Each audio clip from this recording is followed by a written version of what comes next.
থেকে উঠার আগে সকালবেলার সেই পেটের ক্ষুধা নিবারণের নাস্তা আমি রাজ্জাক রিজিক ব্যবস্থা করে দিব। আমি আমার যা দায়িত্ব সব পালন করব। তুই নামাজ পড়লেও করব, না পড়লেও করব।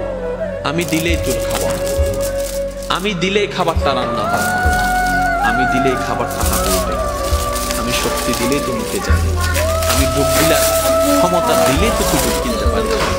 ওই খাবারটা পেটে গিয়ে আমি আল্লাহ হজম করাইলে তো হজম হয়, না হয়তো বদ হজম হয়ে সারা দিনের কান্না হয়ে যায়।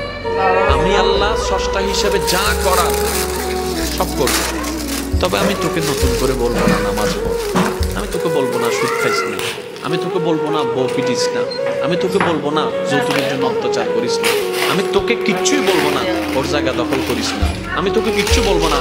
তুই যখন আমার চোখের সামনে অন্য জায়গা দখল করে তুই যখন দেওয়াল তুলবি আমি তখনও দেখে কিচ্ছু বলবো না। তুই বিয়ের আগে অবৈধ সম্পর্ক কর, আমি দেখবো, তারপর কিচ্ছু বলবো না।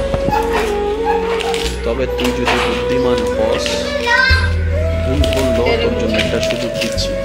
আল্লাহ কি সুযোগ?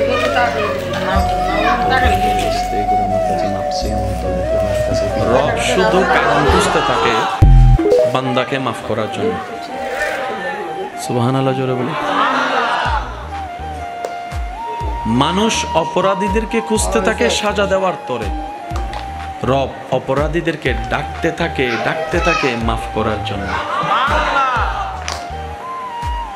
রব্বুল আলামিন সব সময় চায় বান্দা কিছু একটা কর, ভালোবেসে কর, মন থেকে কর, আমি রবকে খুশি করার জন্য কর। শুধু আমি রবকে খুশি করার জন্য কর।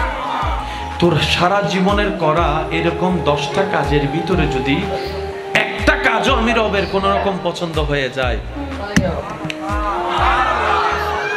এই একটা কাজকে সামনে রেখে আমি তোর সব কাজকে মিঠাই দিতে রাজি ছিলাম।